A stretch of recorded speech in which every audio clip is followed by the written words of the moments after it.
국정농단 사태로 실형을 선고받고 복역 중인 이재용 삼성전자 부회장에 대한 가석방 심사 이야기가 나왔습니다.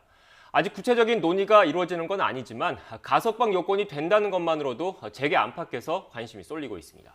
부동산 시장 상황도 살펴보겠습니다. 임대차 3법 시행 1년째를 맞아 정부는 임대차 3법이 주거 안정에 기여했다고 자평했습니다. 하지만 시장에서는 정반대의 평가가 나오고 있습니다. 현장 상황 자세히 짚어보겠습니다. 정철진 경제평론가와 함께합니다. 어서 오십시오. 네, 안녕하십니까. 네, 안녕하세요.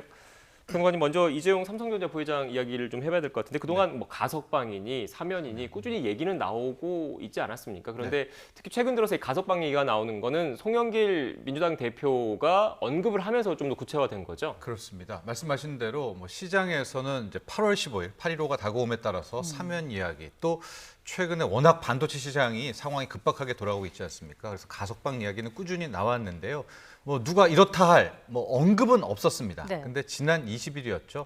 송영길 대표 또 이재명 경기지사가 삼성 화성 캠퍼스를 가면서 한 발언 때문에 지금 상당히 급물살을 타고 있는데요. 이런 이야기를 했습니다. 현재 이재용 삼성전자 부회장 같은 경우에 형기의 3분의 1을 마쳤기 때문에 가석방의 대상이 된다. 따라서 7월 말이면 맞춰지게 되거든요. 이제 저 언급을 했습니다. 물론 이제 나중에 저게 워낙 일파만파 커지게 되니까 가석방 같은 경우에는 법무부 장관의 뭐 역할 아니겠습니까? 예. 판단이니까 뭐 검토할 수 있는 카드라는 원론적 이야기를 했다라고 해서 약간 이야기는 바꿨지만 어쨌든 여당의 대표가 가석방이라는 이야기를 구체적으로 꺼냈기 때문에 시장의 관심은 굉장히 커지고 있다고 볼 수 있겠습니다.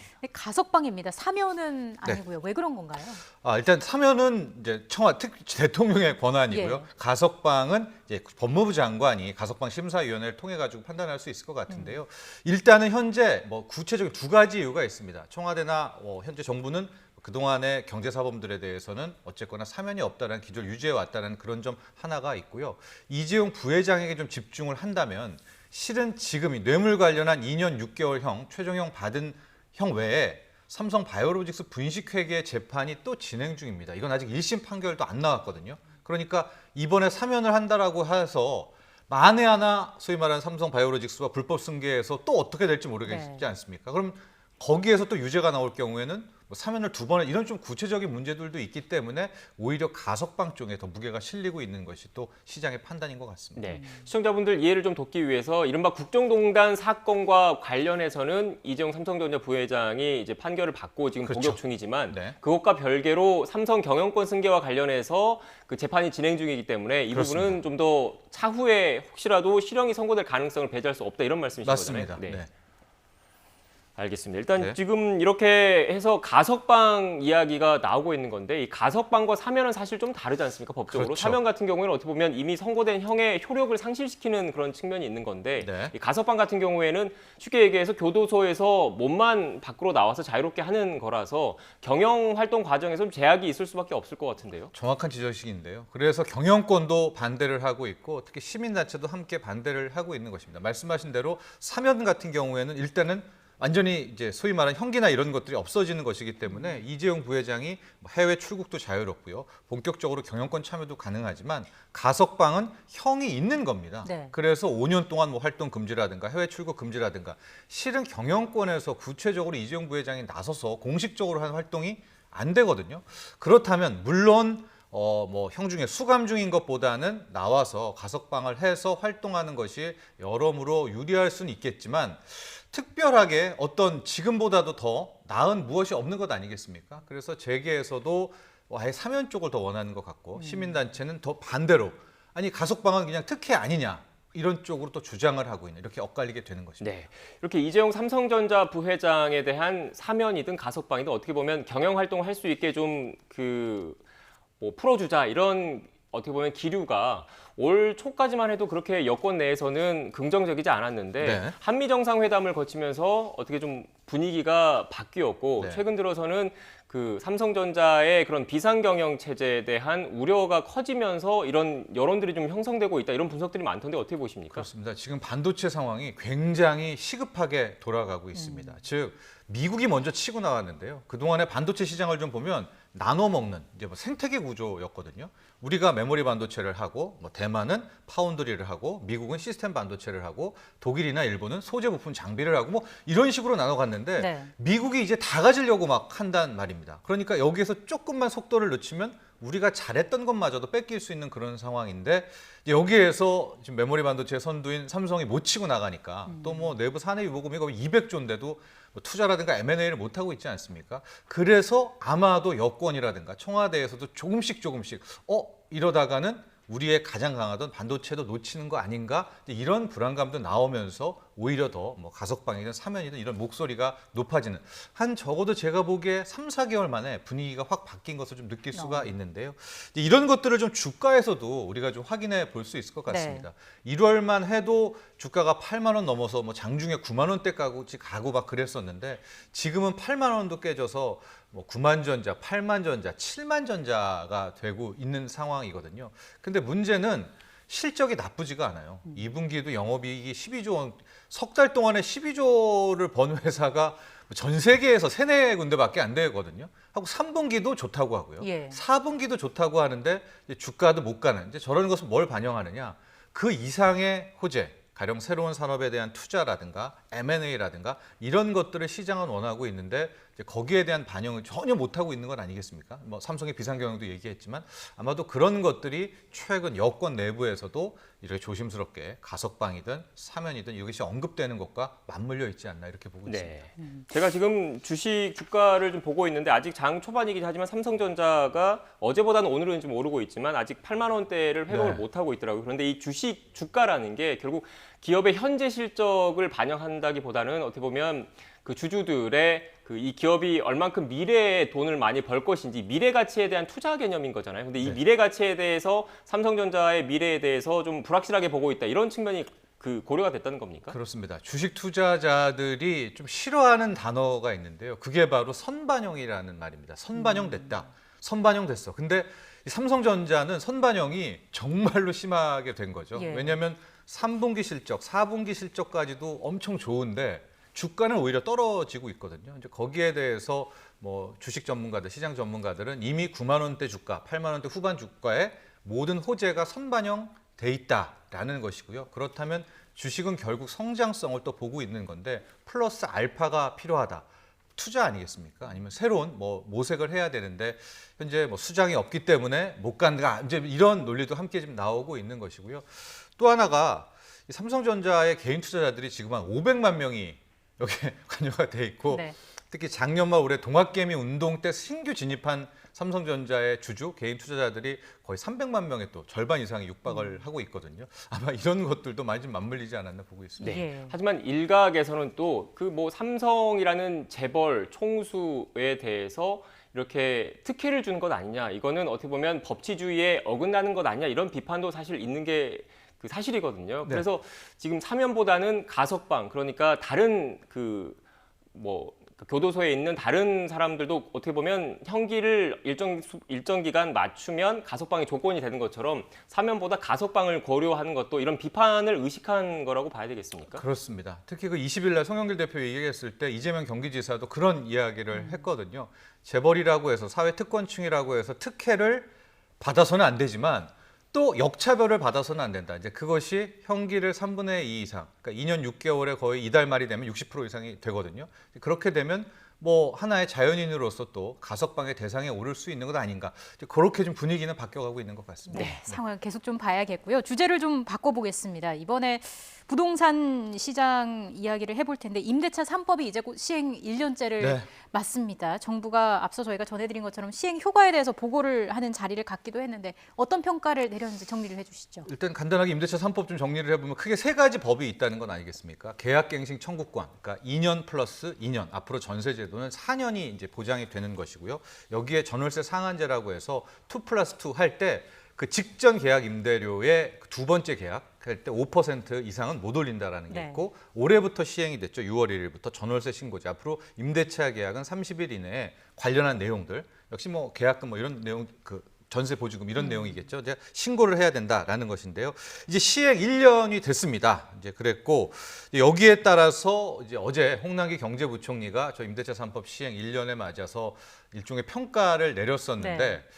이게 이제 상당히 시장 반응과는 다른 논란이 되고 있어서 또 오늘 주제로 다뤄보게 된 겁니다. 네, 논란이 되는 이유가 뭡니까? 일단 홍남기 경제부총리는 이런 얘기를 한 거예요. 임대차 갱신율, 지금 화면에도 나오고는 있는데 10가구 중 7가구 이상이 7가구의 세입자겠죠. 저 계약갱신 청구권을 썼다. 예. 그러면 그분들 같은 경우에는 5% 어쨌든 이하로 올려주건 혹은 올려주지 않았건 간에 2년이 또 보장받았던 건 아니겠습니까? 그래서 전세 시장이 굉장히 안정됐다. 이제 이런 평가를 내리게 된 것이었는데요. 논란은 실은 이런 거였습니다. 그러니까 저분들 10가구 중에 기존에 살았던 세입자분들은 일단은 2년을 저렇게 갱신을 하면서 벌게 됐는데 문제는 신규로 이 임대차 시장에 들어온 또 전세 세입자, 월세 세입자 분들이 있지 않겠습니까? 이분들은 엄청나게 오른 이 전세값에 폭탄을 맞게 된 거거든요. 네. 그러니까 임대차 3법이 긍정적인 효과를 설명을 하려면 전반적으로 전세 가격이 떨어졌거나 전세 시장이 안정됐다라는 게 우선시 돼야 되는데 어제 홍남기 경제부총리의 발언은 당연히 법으로 보장된 계약갱신 청구권을 쓸 수 있는 건 아니겠습니까? 예. 그 권리를 썼다는 것이 어떻게 칭찬이 될 수가 있느냐. 이제 시장 반발은 이렇게 나오고요. 또 10가구 중에 7가구가 저거 썼다면 3가구는 못 썼다라는 거 아니겠습니까? 그럼 그 3가구는 뭐 집주인이 들어와서 산다든가 해서 쫓겨나왔겠고요. 그럼 그분들은 새로운 전세를 또 구해야 됐을 텐데 그때는 엄청나게 오른 것을 또 감당해야 되는 것이거든요. 그러니까 그런 부분들은 좀 외면했다. 이런 또 시장 반발이 함께 나오고 있습니다. 네, 거기다 덧붙여서 시장에서는 앞서 말씀하신 것의 연장선이긴 한데 계약갱신 청구권을 쓰신 분들도 2년 뒤면은 나가야 되잖아요. 네. 그 집에서 2년 뒤엔 또다시 신규 계약을 해야 되기 때문에 결국 이 급등한 전세값을 2년 유예받은 거다. 네. 이런 비판까지 사실 나오고 있던데. 그렇습니다. 이게 현재 대한민국 특히 서울에 많이 존재하고 있는 이중 전세 계약이라는 참 웃지 못할 상황인데요. 한 아파트 단지에서 한 세입자는 7억에 전세를 살고 있는 반면에 또 한 세입자는 뭐 4억 5천, 4억 3천에 살고 있는 이중 가격이 형성되고 있는 겁니다. 그럼 뭐 여러분도 눈치채셨겠지만 계약갱신을 쓴 분은 일단은 4억 원대에 살고는 있겠지만 네. 이분들이 계약갱신을 쓰고 빠르게 이제 4년이 다 채워지는 게 내년 8월이면은 도래를 합니다. 8월, 9월 세입자부터 도래를 하게 되면 이분들은 1년 후에는 당장 현재 가격, 아까 7억 그 아파트라고 친다면은 2억 원 이상, 3억 원 이상을 마련해야 되는 거니까 그분들이 일단 시간은 벌었지만 마음은 좌불 안 서기겠죠. 그렇다면은 과연 어제 홍남기 경제부총리가 말한 10가구 중 7가구 이상이 계약갱신을 썼다라는 것이 그게 어떻게 칭찬받을 일이 되겠느냐 이런 반론이 나오고 있는 것이고요. 실제로 전세 시장이 이렇게 좀 불안하게 됐다라는 것은 이제 통계로도 확인을 해볼 수가 있을 텐데요. 네. KB국민은행 자료이긴 하지만 서울 아파트 평균 전세값 추이를 좀 보면 임대차 3법 시행 이후에 저 가격대를 좀 볼 수가 있을 것 같습니다. 지금은 이제 상승률이 나오고 있는데요. 이제 3주 연속 계속 올라가지고 실질적으로 전세 시장 자체, 전세 값이 떨어졌다거나 안정된 것은 아니다라는 것이 파악이 되고 있고 예. 서울 아파트 그 평균 전세값 추이를 좀 보면 앞서 제가 말하는 그 이중 전세 제도를 볼 수가 있을 것 같은데요. 저겁니다, 바로. 평균 가격이 한 4억 8천인데 임대차법 시행이 이제 7월 말이 됐죠. 4억 9천 5억대였고 지금 올 6월 기준으로는 평균 가격으로 6억 3천. 그러니까 앞서 살았던 분은 거의 4억 원대의 전세를 유지할 수가 있었겠지만 실은 그 아파트 단지에 신규로 전세를 들어온 분들은 뭐 6억 5천 혹은 그 이상으로 새롭게 이 전세 가격은 폭등했기 때문에 이런 이중가격 제도여서 실은 이것은 그냥 간과하거나 묵과할 수가 없는 것이요. 당장 내년 이제 8월이 지나게 되면 엄청나게 오른 전세값을 감당해야 될 그렇죠. 세입자들이 시장에 계속 쏟아질 것 아니겠습니까? 이 문제는 국토부에서도 지금부터 어떻게 보관을 마련을 해야지 그렇지 않으면 지금보다 훨씬 큰 대란이 내년 8월 이후에 올 수가 있다는 것은 꼭 명심하고 또 기억해야 될 것 같습니다. 지금 보관을 마련해야 된다고 말씀하셨는데 사실 직장인들이 1, 2년 사이에 뭐 몇 억씩 이렇게 저축을 해서 그렇죠. 새로 오른 전세값을 감당하기가 쉽지가 않은 거지 않습니까? 결국 가격이 안정화되는 게 가장 급선무인데 네. 어떤 보관이 있겠습니까? 현재 뭐 시간을 놓쳤다, 너무 빨랐다라는 지적들이 나오고 있는 것이요. 이제 80년대 말 90년대 초에 당시에는 전세가 1년이었었는데 이걸 2년으로 올렸었던 때가 있었습니다. 그때도 거의 1년 사이에 지금 같은 현상이 나왔는데 그 다음 90년대로 넘어가면서 전세값, 집값이 거의 폭락을 하거든요. 그러니까 대한민국의 부동산 역사상 경제 위기 없이 폭락한 게 90년대 초반이었었는데 그때는 바로 분당과 일산에 엄청난 신도시 물량이 이제 나오면서 공급 폭탄으로 전세 이 매매값을 잡은 겁니다. 그러니까 실은 임대차 3법을 시행했을 때 이런 것을 감안했다면 공급을 상당히 고려를 하고 했었어야 되지 않느냐라는 좀 때늦은 후회가 나오고 있습니다. 지금 이제 공급을 나올 것은 3기 신도시 물량이 나오는데 지금 입주가 빨라야 2025년 뭐 이렇게 이야기를 나오고 있습니다. 이것도 이제 막 빠르게 사업이 됐을 테요. 네. 그러면은 2023년, 2024년, 2025년 입주라고 한다면 그 3년간은 굉장한 공급 공백이 있을 것 아니겠습니까? 그래서 현재로서는 뭐 어찌 됐건 좀 공급을 좀 해야 될 것 같은데 아파트 공급이라는 게 뚝딱뚝딱 되는 것은 아니고요. 그래서 이제 당국에서는 사전 청약도 하면서 뭐 심리도 좀 가라앉히려고 하고 한국은행은 금리 인상도 천명을 하면서 어쨌든 집값이 잡히면 전세값도 잡힐 수가 있으니까요. 그런 식으로 대처를 하고는 있는데요. 이제 과연 내년 8월 이후에 이제 부동산 시장 집값이 안 떨어진다면 전세 시장도 거의 이제 큰 문제가 될 수 있는 가능성이 있습니다. 이게 지금 시청자 그리고 시민들 입장에서는 되게 중요한 문제라서 추가로 좀 여쭤보면 결국 말씀하신 내용을 들어보면 아파트라는 게 뚝딱 만들 수 있는 게 아니니까 결국 기존에 있는 아파트를 활용해서 전세 공급을 늘려야 되는 거지 않습니까? 그렇죠. 이런 우려 때문에 최근 뭐 정부와 여당에서 재건축 그 실거주 요건을 없앴잖아요. 네. 그거 자체가 기존에 있던 재건축 아파트라도 전세 공급 물량을 늘리자 이런 취지라고 보면 되겠습니까? 그렇게 좀 하죠. 그러니까 이 재건축 아파트의 조합원이 되려면 무조건 이 집주인은 2년 실거주를 해야 된다는 규제를 작년 6월에 천명을 했었고 그것 때문에 실은 더 가속화가 됐습니다. 전세난이. 왜냐하면 집주인이 살아야 되니까 집주인이 살 경우에는 계약갱 신청권을 쓸 수가 없거든요. 그렇게 보니까 지금 아차 싶은 거죠. 왜냐하면 전세난이라는 게 계속해서 공급은 없는데 그래서 그것을 전격 폐지를 하면서 뭐 뉴스도 보셨겠지만 최근에 강남 뭐 대치동 음마 아파트뿐만이 아니라 뭐 노원구 쪽의 재건축 아파트들에서 전세 물량이 숨통이 트였다라고 하는데 뭐 그 자체로는 긍정적이고 전세에서 어느 정도 도움이 됐다라고 볼 수가 있는데요. 좀 더 큰 차원에서 바라보면 정부의 정책 신뢰성 차원에서는 완전히 무너지게 된 것이죠. 예, 그렇게 정부가 말을 스스로 뒤엎게 되면 다른 부동산 규제가 있을 것 아니겠습니까? 이제 시장 참여자들이 저것도 좀 하면은 규제 풀어주겠지, 이것도 풀어주겠지, 또 이런 안 좋은 사인을 줬다라는 것은 참 왜 그렇게 성급했었을까라는 또 후회와 아쉬움이 남게 됩니다. 네. 자, 이런 상황에서 가계부채도 폭증했습니다. 올해 1분기 말 기준으로 사상 최대치를 기록했다고 하는데 이 부분도 자세히 정리해 주시죠. 그렇습니다. 가계부채가 1,600조 시대, 1,700조 시대 하다가 1,760조 시대, 아마 연말 이런 추세로 가면 이제 1,800조도 코앞에 다가오는 그런 상황이 됐습니다.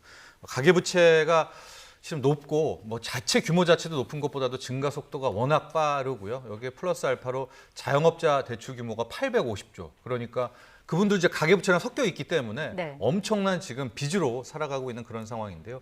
저기 나오는 것은 한국은행이 최근에 부동산 가격이 떨어졌을 때를 대비를 한 겁니다. 그럴 때 한국 경제에 미치는 영향을 이야기를 한 건데요. LTV가 75%의 가정. 그러니까 지금은 아니지만 과거에는 그 담보대출을 많이 해주지 않았습니까? 집값 10억이라는 기준으로 편의상 한 7억 이상의 대출을 지고 살고 있는 분들이 만에 하나 집값이 떨어졌을 때는 소비와 고용이 크게 감소할 수 있고 뭐 그러면 안 되겠지만 40% 50%가 되면 LTV 밑으로 떨어지게 되면 이제 담보 회수 요건이 나오게 되는 것 아니겠습니까? 그래서 실질적으로 이 부동산이 양날의 검이 된 겁니다. 그것 때문에도 뭐 문제지만은 이 가계부채가 결국 부동산 하락과 같이 결합이 됐을 때는 이게 만약에 10의 타격이 아니라 거의 50, 60의 타격을 받을 수 있다는 점, 저런 점들도 계속해서 한국은행이 경고를 하고 있는 겁니다. 네, 가계부채와 자산가격 하락 문제를 짚어주셨는데 그런데 또 최근 그 한국은행이 기준금리 인상 시그널을 계속 주고 있지 않습니까? 결국 기준금리가 오른다는 거는 시중금리도 따라서 오를 수밖에 없는 거고 그 은행에서 대출 받으셨던 시민분들은 자연스럽게 대출 이자가 늘어날 수밖에 없는 거잖아요. 그렇습니다. 예, 한국은행은 이미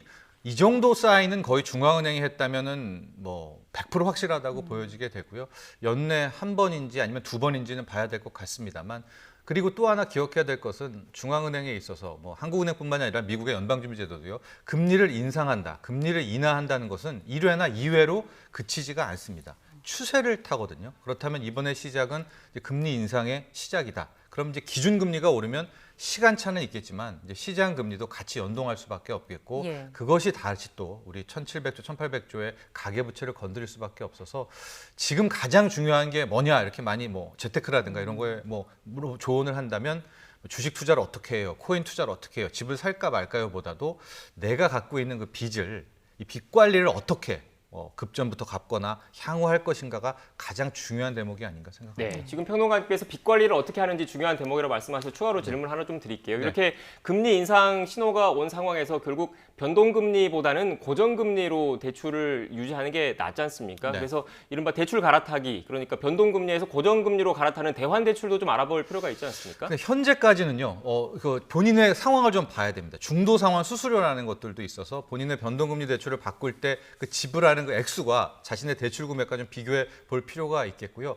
1회, 2회가 굉장히 늦춰지게 된다면 그것이 이게 소위 말해서 빠르게 그 고정금리 대출, 변동금리 대출에 반영되지는 않거든요. 그 시간차도 분명히 봐야 될 것 같고 저는 신규로 대출받는 분들은 일단은 고정금리 대출 쪽으로 들어가는 것이 맞지만 기존의 변동금리 대출자는 그 앞뒤의 사정을 좀 맞춰서 가장 적절한 시점에 이제 갈아타기를 한번 시도해 보는 것이 좋겠다 이런 네. 생각도 해보고요. 최근에 은행 상품들도 보면은 뭐 40년 만기 고정금리, 40년 만기 대출이라든가 그 금리 상한에 캡을 씌우는 이런 네. 대출들이 나오고 있거든요. 그래서 신규 대출자들은 이런 점들 좀 확인하면 좋을 것 같습니다. 네, 특히 뭐 월급이 늘었다거나 승진을 했다거나 이렇게 대출 금리를 낮출 수 있는 자격 요건이 되신 분들은 그 거래하는 주거래 은행에 가서 이런 상담을 좀 받을 필요도 있겠네요. 꼼꼼하게. 그렇습니다. 네, 알겠습니다. 지금까지 정철진 경제평론가와 함께 이야기 나눴습니다. 오늘 말씀 고맙습니다. 고맙습니다.